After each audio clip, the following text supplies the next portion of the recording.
Hello, everyone. Welcome to Stop Feeling Powerless at Work, our online mentoring series. Today, we are joined by Janie Lacy. Janie is a nationally recognized psychotherapist and TV commentator. She is the founder of Life Counseling Solutions. And today she's going to talk to us about self-doubt and limiting beliefs and how overcoming these will help us to be more impactful. Welcome, Janie. Thank you for having me. I'm excited to be part of this summit and to share with the viewers. Well, we're happy to have you and thank you for doing this. Can you tell us a little bit about your background? Yep, absolutely. So I have a diverse background. So my first career was actually in corporate and healthcare. I was in healthcare administration, and then I made the change into counseling psychology. So I'm a licensed psychotherapist of 15 years, and I own and operate Life Counseling Solutions. So we are a corporation where we have therapists that specialize in different areas to bring the greatest results to our clients. And then I'm also part of a faculty with the International Institute of Trauma and Addictive Professionals, and I do a lot of speaking, have a podcast and have a TV show on Binge Network, Life Unscripted, where we interview celebrities and how they've unscripted their life to get their success. So have my hands in a couple of things, but those are the major ones. So maybe the thing that we'll talk about next time is how do you split yourself in two to do all that? But we'll save that. So one of the things that caught my ear here is that you, in fact, were in corporate America a little bit. You were in healthcare, and of course, with everything going on, healthcare is a big talk right now. During that time, did you experience any type of workplace dysfunction that you could remember and connect with? Well, Rosa, I can write a book about workplace dysfunction. There was a couple of things that I experienced, if I kind of hit some of the highlights.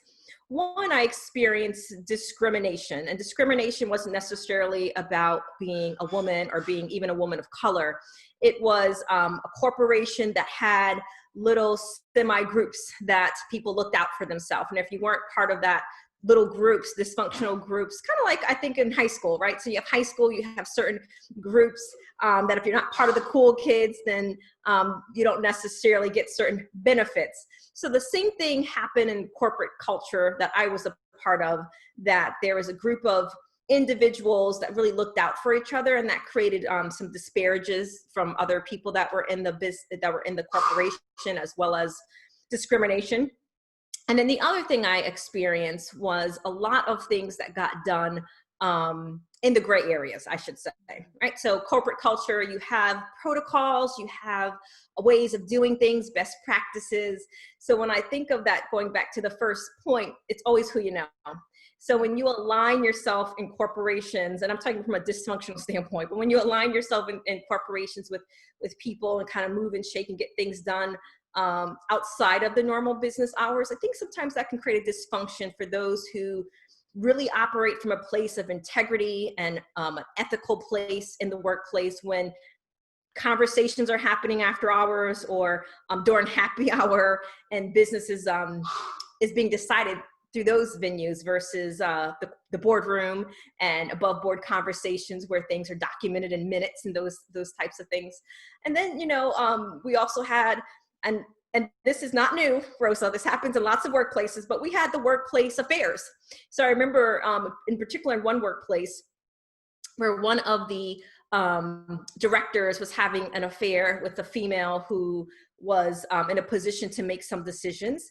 And we all watched this, but there was nothing we can do about it. And it was kind of like known in the workplace that these two married people were having inappropriate relations, and it was known. And it was something that you couldn't touch. But then you would see alignment in business meetings in the boardroom, and there's not a whole lot that you can do. So you kind of get stuck and kind of operate from the place of just doing the best that you can. So I could probably go on and on as far as the dysfunction, but the workplace politics is real, and that's pretty much what I'm talking about. Workplace politics, who the groups that you're associating with, inappropriate relationships, they all contribute to decision-making, policies, what gets approved and what doesn't get approved. And that is dysfunctional, because those are the things that, from a corporate standpoint, the things that are documented in minutes, the things that are driving the business, and whatever the business is. In my case, it was in the healthcare industry, forward you're not going to necessarily see it in the boardroom.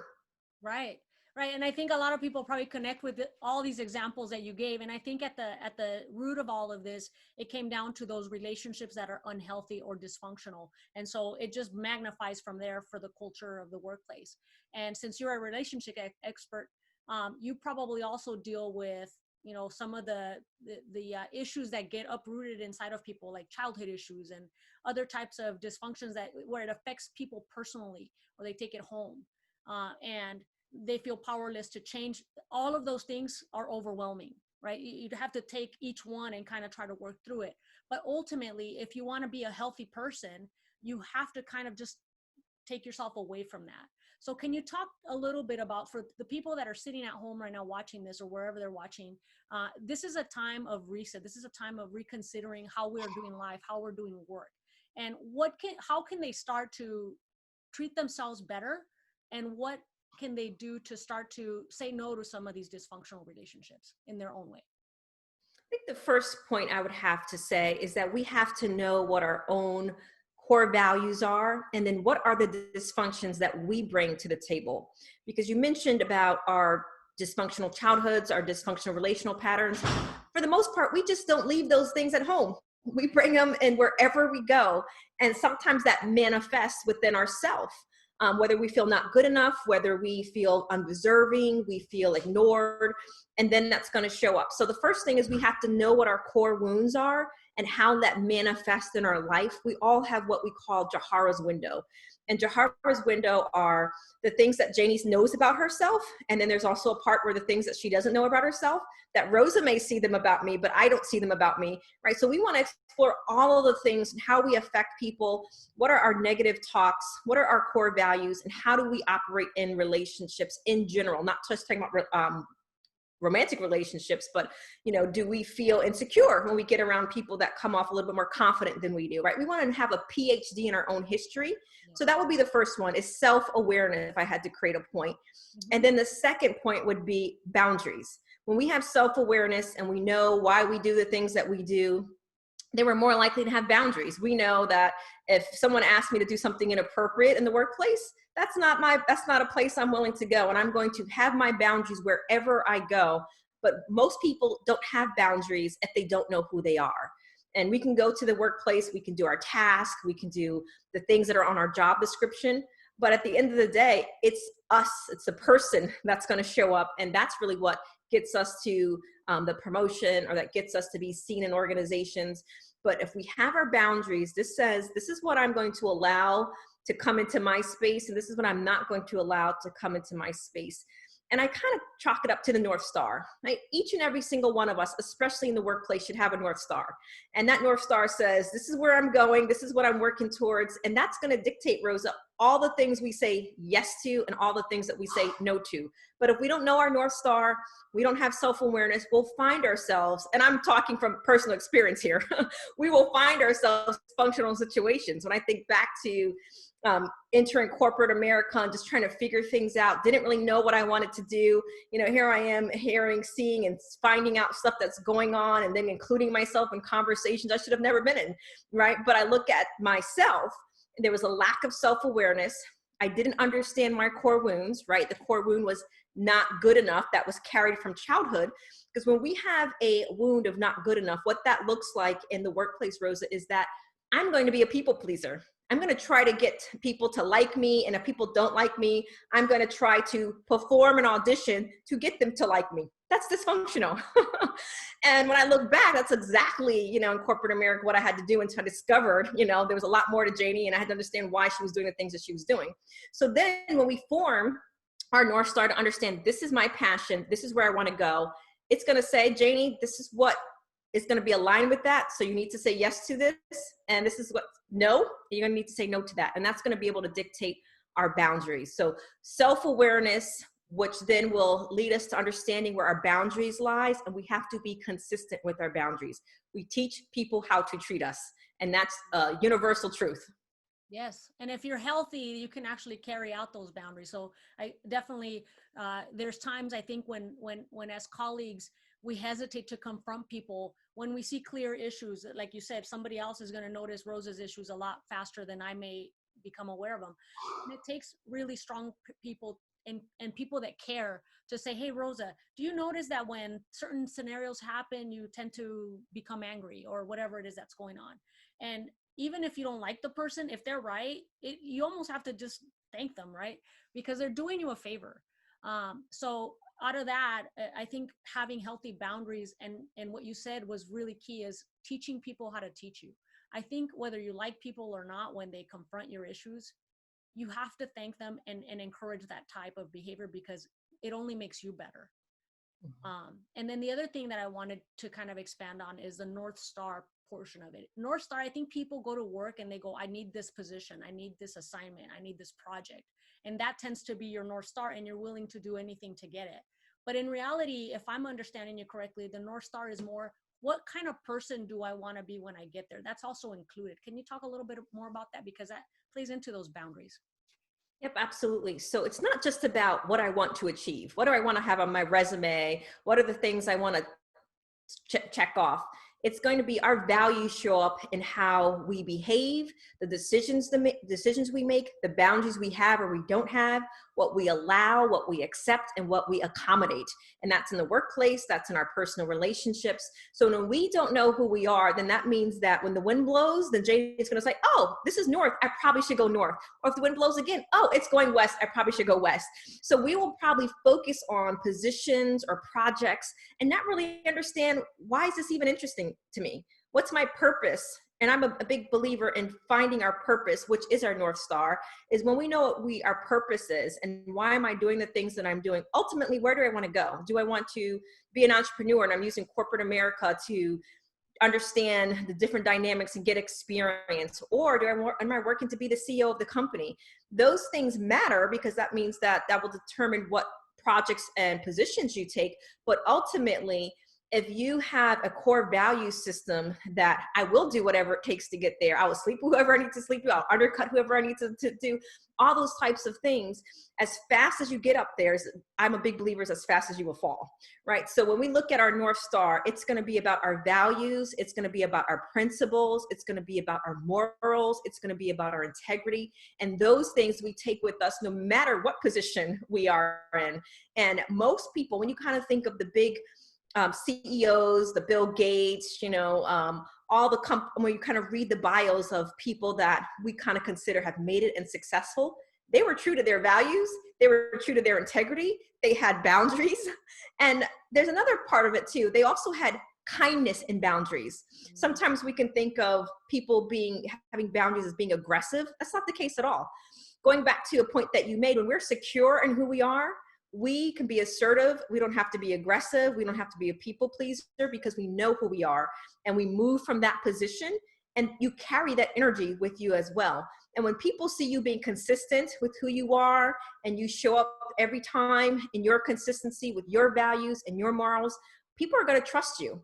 And when you think about when you want to get to this position or this project versus who I am, if you're not a trustworthy person, it will eventually reveal itself. And I'm a big believer that the blessing is always in the reveal. If someone's willing to do whatever they need to do to get up to the corporate ladder, they're probably not going to stay there that long, because of how you got there. If it's not maintaining in a place of deserving, then you're not going to be able to sustain that position for the long term. And there's plenty of examples out that we can turn on the news and read scandals all the time about people who are operating with just a single focus that this is what I need to do, versus operating from a place of purpose.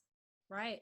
And I think that place of purpose kind of squashes any fears, because when you had to do certain things to get there, you have to keep doing certain things to stay there.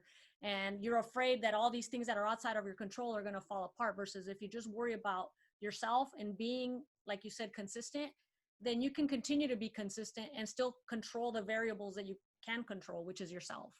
So I think that's very important. When you talk about purpose, one of the things about it is that everybody tends to be unique, right? Everybody's different. So even if we're all school teachers, or if we're all going to the hospital as nurses together, whatever it is that we do, we are very unique in how we carry out our roles, and that's actually a good thing. And I think sometimes when we get caught up in following in the footsteps of someone else or what's expected of us, we kind of lose ourselves in that uniqueness. Can you talk a little bit more about that? Every single one of us has our own individual purpose. And what makes us each unique, as you mentioned, is us. We are the secret sauce. No one has Janie's story. No one has walked down my path.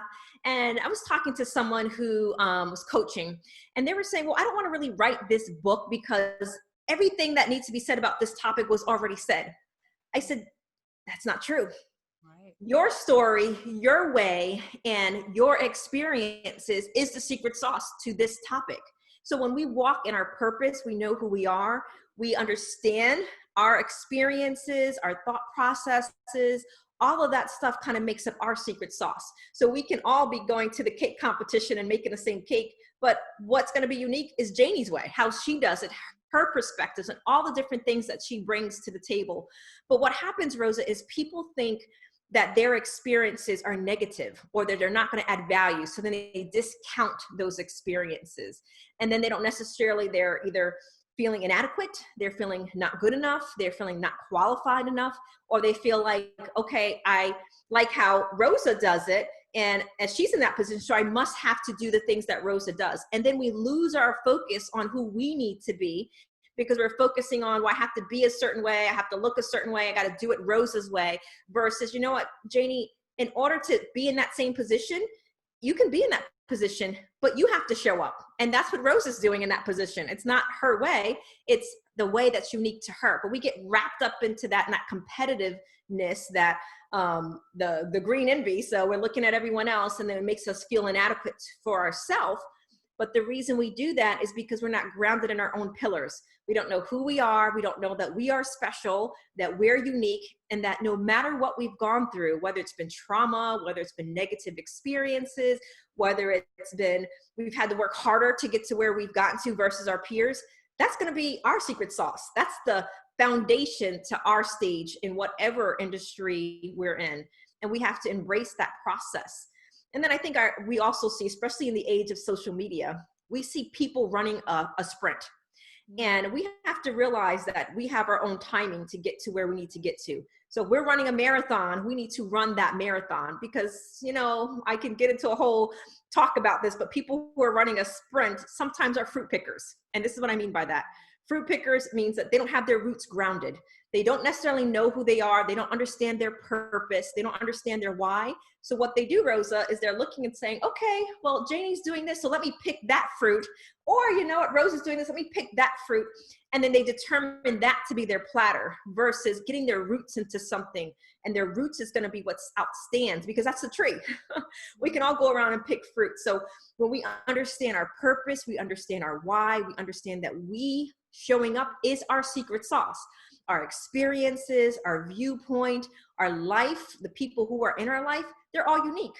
There's no one person, even our fingerprint, right? When we think about our fingerprint, there's nobody in the world that has the same fingerprint as Janie. When you think about that, that's like mind blowing. So when we accept that we are unique, there's not going to be anyone else like us. We will walk with a different level of confidence. So if I'm understanding you correctly, out of all, we started out with all these examples of stuff people are doing, right? But in reality, the ones doing us the most harm is ourselves, because no one told us to be quiet. No one told us to pick someone else's fruit. No one told us that. We told that to ourselves. So going back to those limiting beliefs and those self-sabotaging behaviors, they really started within ourselves. So we have two mindsets. We have like a growth mindset, and then we have a stuck mindset. So a lot of times when we get into a stuck mindset, it's exactly that. We are self-abandoning, we self-sabotage, and we come from a place of lack. You know, I know in my culture, my mom used to be the one to cook all the meals. All the kids used to sit down at the table, and she's eating at the sink. And I know growing up, that used to be looked upon as, you know, wow, the matriarch, she does all this stuff. It's looked upon as a good thing. And then I had to unlearn that because I became self-serving to everyone else, people pleaser, because it was what I was modeled and what I saw. And then I had to realize, Rose, and we kind of go back to those mindsets, that was a lack mentality. So my imprinting from the women in my family was a lack mentality. You eat last, you serve everybody else, don't take care of yourself. So when we have limited beliefs, we have to understand where they've come from, because I grew up with the woman who does everything for everyone else and eats at the sink while we're eating at the table. That was to be praised. That's dysfunctional to me now, right? So the abundance mindset, the growth mindset says, I fill my cup first, and everyone else they have the abundance of it because I'm fulfilled. When I'm fulfilled, I can bring my greatest gift to the table, whether it's in the boardroom, whether it's in entrepreneurship, whether it's in my confidence. Because when you think about it, just like the saying goes, you know, if you've ever been on an airplane, when the oxygen mask comes down, you literally have to put it on yourself first, or it's not going to work. So you have to put it on yourself first in order to help everyone else. The stewardess are putting it on their masks. They're putting on their masks first before they help the passengers. So we have to unlearn all the dysfunctional ways of which we've grown up, whether it's our culture, our family, or just the patterns. You know, we have to break all those things, and then we have to relearn, because we all have a limited belief system. And if our limited belief system is not in our awareness, we're going to continue to operate, and we're going to continue to self-abandon. We're going to sabotage potential successes for ourselves.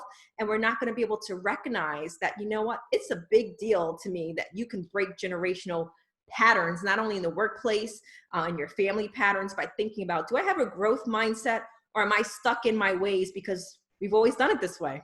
And we've all been in businesses where we've heard that. We've always done it this way. And change. Play the game. That's what they say. Yes, exactly.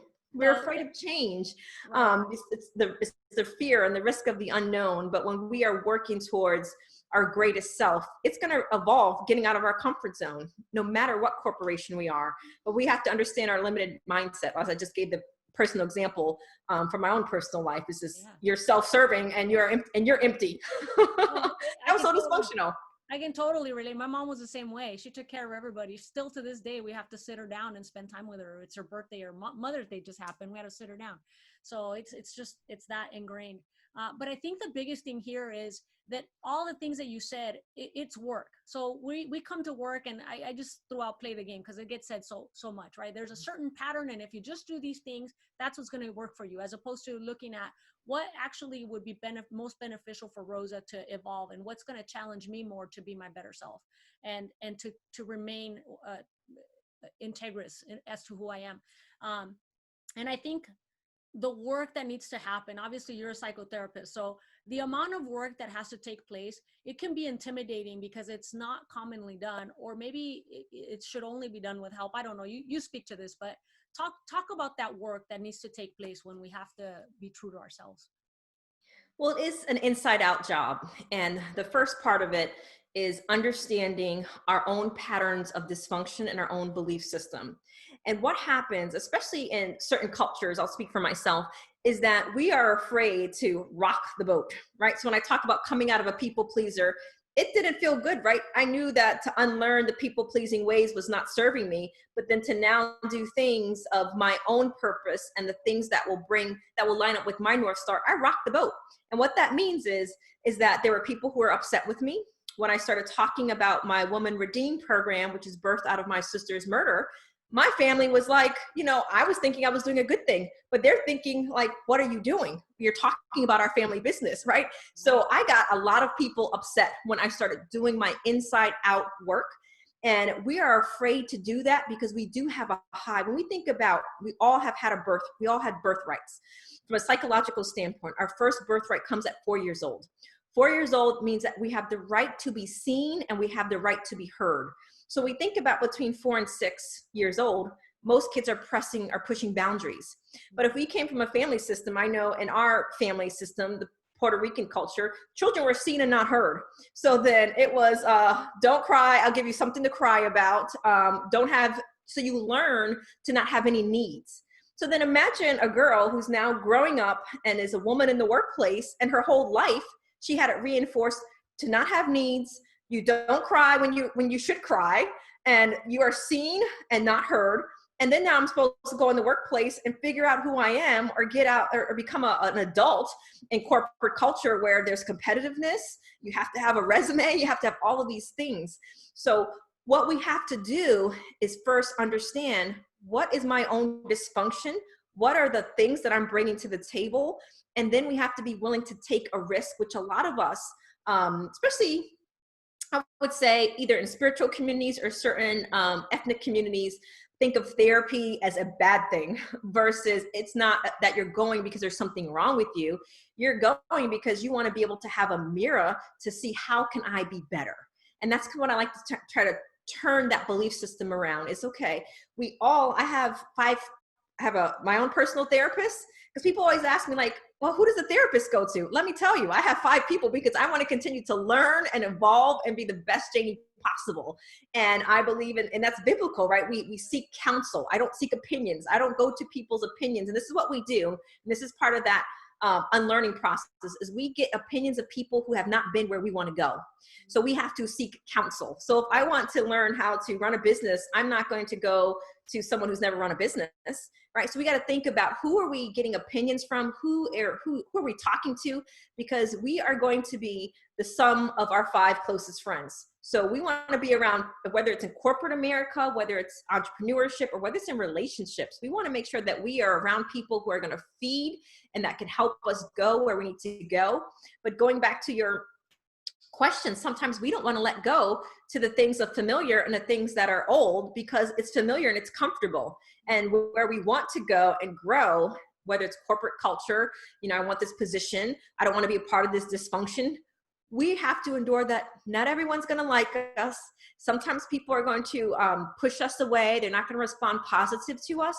But if we do the inside out work, then you know what? I can notice and I can consider what you feel about me, but I'm not going to determine my life by it. And that's the difference. So that's why it's so important for us to do the inside out work, because confidence is built with action. And we can say all day long, I have people come into the counseling office and say, I want to learn how to be confident. Well, we're not going to just talk about it. We got to do something about it. And the more you do something about it, action will build courage, and courage will then build confidence. And I think a lot of the times it's intimidating because it's such an unknown. And once you get to it, it's actually not that bad. It's actually, there's some relief to it, right? I know I've been to a therapist and it was very healthy. And I went in because, as an analogy, I went in because my knee hurt and we ended up dealing with my elbow and all this other stuff that I didn't even know was wrong. So I think some of that is just, we expect it to be a certain way. Like you said, it's taboo. But in reality, you obviously see clients all the time. And would you say that they're surprised once the process gets going? I recently saw a documentary on Netflix, and this is a good way to put it, to a very practical example, Michelle Obama's Becoming. And she talked about her and Barack going to marital therapy. And she talked about how she went into marital therapy thinking the therapist was going to fix the problem, because she was doing all these things at home, and here he was in the gym doing all his things that related to him being a senator. And she said that her surprise came when the therapist was not focused on what he was doing, but out of that it came, and I'm making her analogy very short, but out of that it came to, well, why are you not in the gym, Michelle? So she had to realize that once she got her eyes off of what she thought the problem was, and she took care of herself, that the gym is the analogy, that it was not about that him being in the gym. Well, why am I not in the gym? Why am I not taking care of myself? He's not having a problem. He's going to the gym. He's fine. Yeah. So I think when we go to therapy, we have this one thing that we feel needs to be fixed, and this is a problem. And what therapy does is it opens our blind spots. But when we open our blind spots, we have to be in a place of safety. And I'm saying this as a consumer too. I have to be able to trust this therapist, and I'm a relational person. I'm a relational therapist. So I need to feel like, there's a good rapport established, because if I'm going to allow you to influence me, and I'm cutting open my life, and I'm saying, here I am, that's a vulnerable place. You're looking at my good, the bad, the ugly. So how you caretake for me is going to be important. So I think when we think about therapy, it's not someone just coming and analyzing us and telling us what's wrong. It's a collaborative approach. I kind of like the metaphor as they're walking with us on the journey, and I had one of my clients call me Yoda. And I like that. And they got me this big poster of Yoda. And they said, you're like my Yoda. That I'm just with them on the journey, and I'm providing wisdom, and I'm helping them make the right decisions. I'm not telling them, I don't tell people if they should divorce or they should get married, but I'm going to help draw out the different paths and then help you come to that conclusion. But going back to Michelle Obama's example, sometimes we think the problem is another person or it's something outside of ourselves, when it's really us. It's really about us not taking care of ourselves. It's really about us not putting ourselves first, because we can grow up in that, again, that old culture that putting everyone else first is a good thing versus we fill our cup and we give from an abundance place. Right. And I think now if I could switch gears a little bit to more like the career path, right? The career professionals that help us to evolve in our career. There are perceptions as to what a mentorship is or whatever. And you talked about going to people who have been where I haven't been. But with that, how do you see mentorship, and how do you overcome of that path worked for them, but maybe that doesn't work for me? How do you overcome that?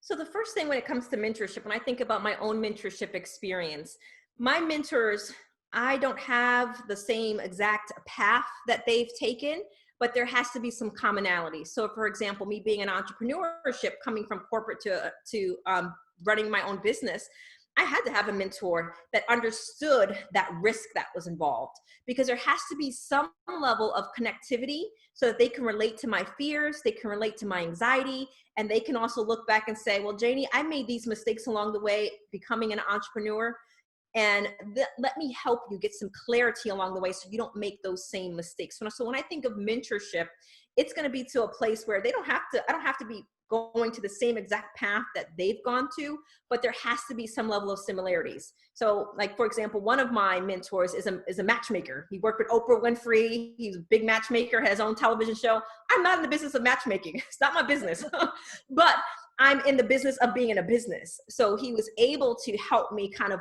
look at, what does it take to have thought leadership around a business? What does it take to make sure that you are planning out your business for success? Those are common, general topics, but yet he still had the experience of running a business, taking a risk, fearing the unknown. So those commonalities were things that he's experienced himself. Whereas if I would have gone to someone that's been in corporate their entire life as a mentor, they probably could have had some value, but it would be very different than what I would need in order to face my fears and being an entrepreneur. So I like what you said in two ways. One is, don't be afraid to go outside of your industry or if it looks different, but they understand the concept of what you're trying to do.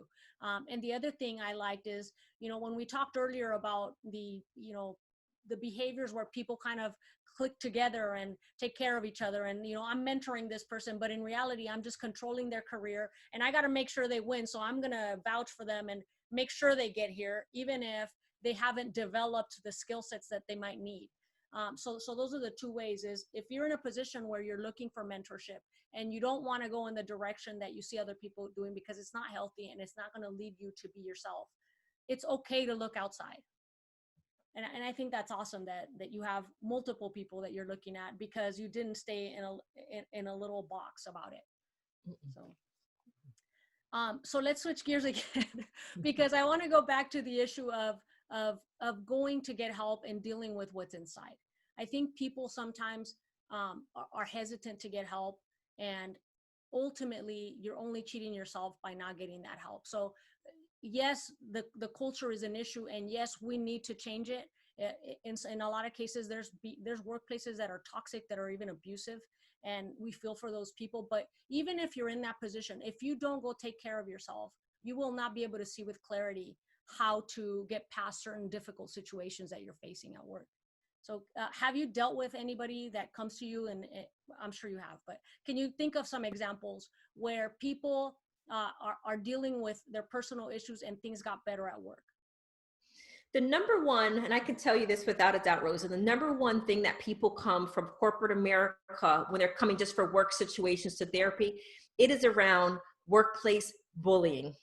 Bullying is not necessarily just on the playground or in high school. Bullying in the workplace is real, where sabotage happens, where people feel, whether it's their boss to them, or sometimes it's an employee to the boss, where bullying, undermining, passive aggressive behavior, workplace gossip, all of those things, that's usually what people come through. If they've never been to therapy before and they get so stressed, they have obsessive thinking, they're having anxiety, they're not sleeping, they become paranoid in the workplace. At some point they get to, whether it's through their EAP or they come to private practitioners, workplace bullying, hands down, is what people will come and they say, I can't do this alone. It's interrupting my work performance. It's interrupting my family life because I'm constantly obsessing about this situation at work. So when I kind of look at collectively, the number one issue that people come just from a corporate culture, it's workplace bullying. And it's no joke, it's real. Yes. And especially if you've been experienced bullying as a child or any type of inadequacy or not good enough, it's going to incite all of those traumas and kind of bring it right to the forefront. And to your point, then you can see clearly.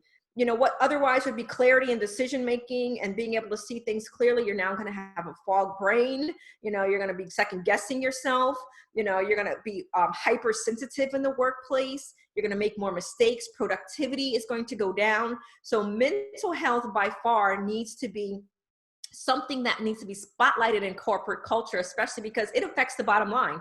Productivity, people take mental health days, you know, they try to avoid situations. So it affects our bottom line. So when we get to that place where people just realize that I don't even want to go to work anymore, but I have no choice, I got to support my family, then they'll come in and they'll say, and most of the time though, Rosa, they're ashamed of it. They'll say, you know, I feel like there's things going on in my job or at work, but I'm not sure if it's just me. So that what I call are dipping the toe in the water. They want to see if this therapist is going to be curious, if it's going to be a safe place, if she's not going to judge me. Because as an adult, think about it. We don't want to go and say, well, somebody's bullying me in the workplace, or I feel like someone's undermining me, because we feel like we should be tough and we should be strong, no matter if we're male or female. We think we're an adult now. Nobody should have the right to bully me. But it happens and it's real. And when they address it, they're in a better place to be able to deal with it. And bullying, because I'm a big believer in that as well. I'm a supervisor in my current role, but you know, that's one of the things I've taken a stand on. It comes in the form of gossiping. It comes in this form of just saying you're a certain way and perceiving you a certain way because that's who you were 10 years ago, and so therefore you must be that person still today. So I'm going to hold you to that standard. Or I heard a rumor that you were a certain way, and so therefore you're not fit for this assignment. So it isn't your typical bullying where you think of your schoolyard bully. It's not the same thing. It just looks different because we're adults and we're a little bit more complex now.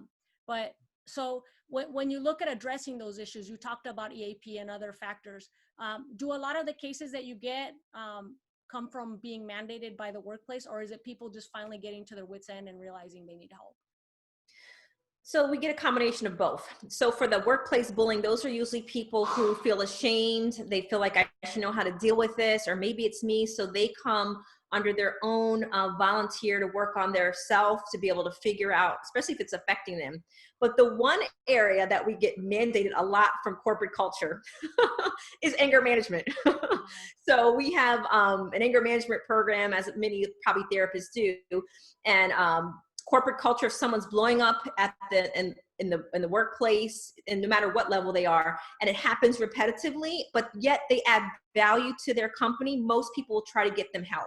And most, you know, the companies that we have agreements with, they want to try to get them to help and see if they're able to change courses of action before letting them go. Because also from a corporate standpoint, they're looking and saying, I've done everything I could do to help them, and they are a good employee.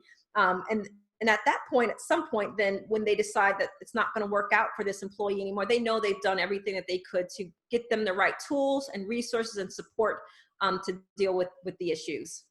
So you find that those referrals, it sounds like it's when the company's at the wit's end and this person's been outbursting one too many times and it's just out of control. But I think in reality, I'm not putting it on organizations, but I think it's healthy to say that for people who are facing people who are dealing with people in the early stages, that it might be okay to recommend it.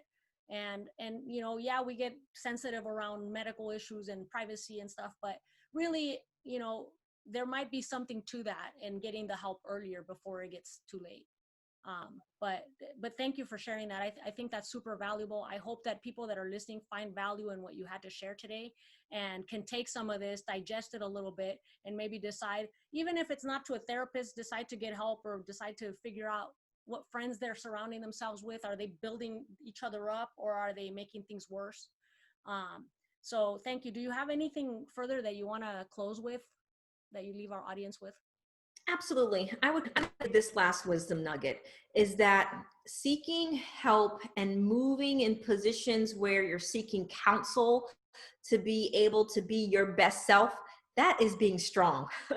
That is being strong, and that gets you closer to whatever your goals are in life, is that we are better together.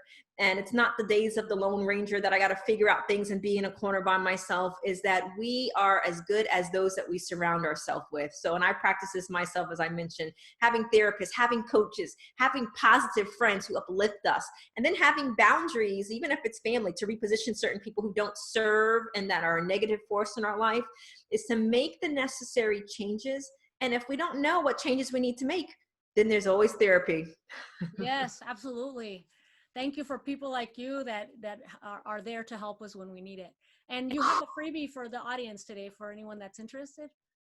Yes, absolutely. So one of the programs that I mentioned that I have is our Women Redeem program. And this in particular is for women that are in corporate culture, usually are six figures, are usually in management roles, that we have a weekend retreat, and we also have a 12-week program, and it's helping them break their patterns of toxic relationships. And we actually have two women that came through the program that were sponsored by their companies. So we are offering a 20% discount for our Women Redeem Weekend Retreat, as well as our 12-week program for anyone that comes through us from this particular summit. So we're happy to offer that gift and that support for those who want to grow and learn and not do what they've done yesterday. Their tomorrow will be better than their today. Thank you for that. We'll go ahead and have the details included in the email. And thank you for taking the time to help us out. We really appreciate you and everything that you shared today.